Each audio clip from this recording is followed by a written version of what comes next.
ပဲမင်္ဂလာပါTK ကွန်ပျူတာမှကြိုဆိုပါရဗျာအဲ့တော့ Dell Latitude E5 430လို့ပါလို့ပြောလို့တော့ပုံနေကတော့ LA7901P ပါ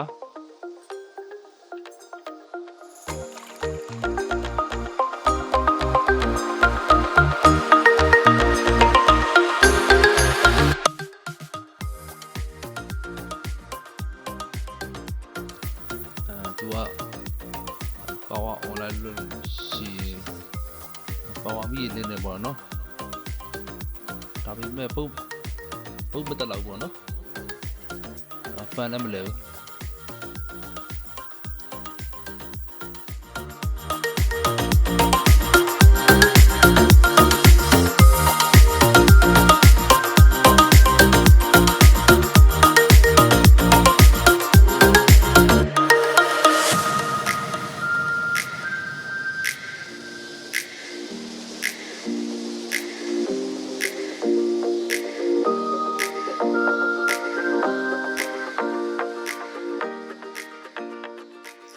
အဲ့တော့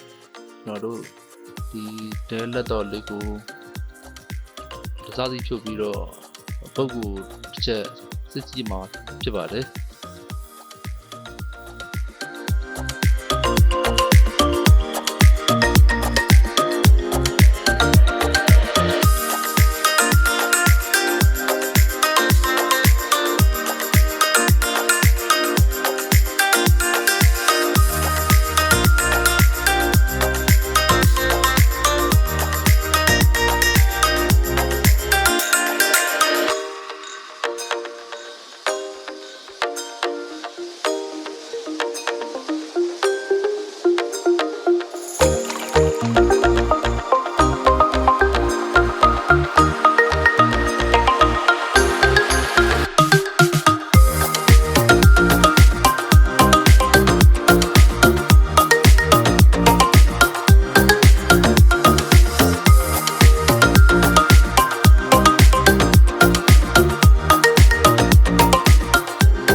ဒါတော့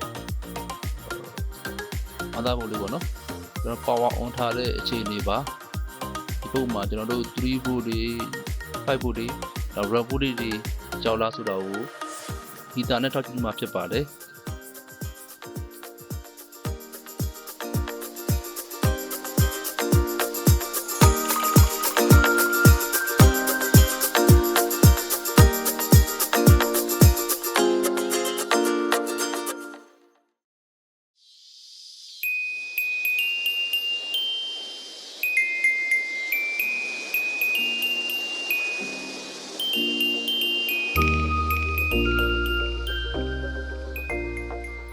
3 volt နဲ့5 volt ကရောက်ပြီမဲ့လဲ RAM volt တွေမှာတော့0 volt ဖြစ်နေပါတယ်เนาะ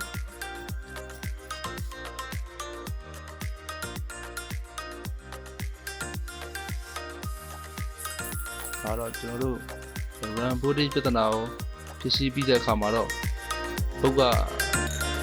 ပုတ်တော်ပါပြီပေါ့เนาะ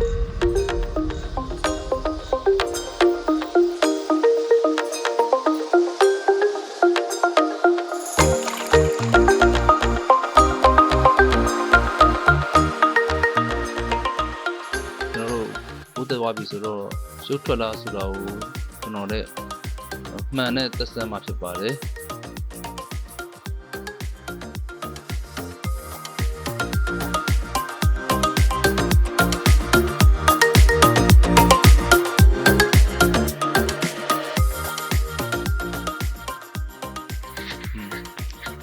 အခုဆိုရင်တော့ရုပ်ထွက်သွားပြီပေါ့နော်ဒါပေမဲ့ပြဿနာတစ်ခုရှိနေတာ CPU fan ကလုံးဝမလဲဘူးဗျအဲ့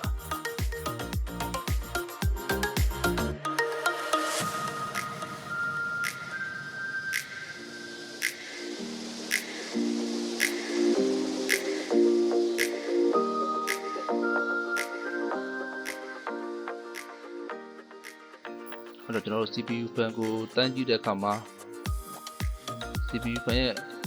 အနီးစ ground ကြတာပေါ့နော်အဲ့တော့ကျွန်တော်တို့ဖန်လေးကိုစားထိုးပြီးတော့စက်တက်မှာဖြစ်ပါတယ်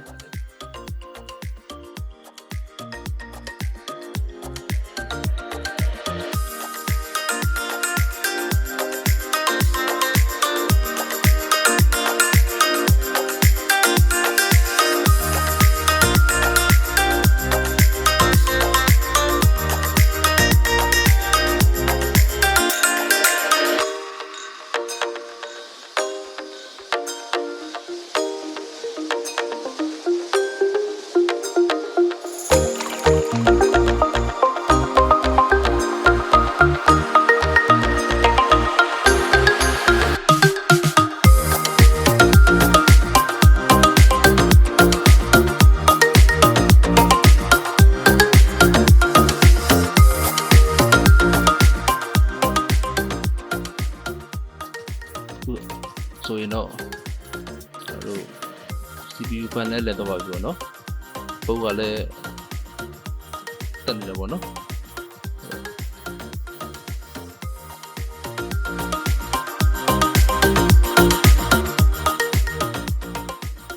ဒါဆိုရင်တော့ကျွန်တော်တို့အားလုံးပြောပြီပေါ့နော်ကျွန်တော်ဒီပုံလေးကပုံမှန်တိုင်းပဲပုံလည်းတက်သွားပြီး CPU ဖန်လည်းလဲသွားပြီပေါ့နော်ကျွန်တော်တို့အားလုံးလုံးပြီးတော့စက်ကြည့်ပါဖြစ်ပါတယ်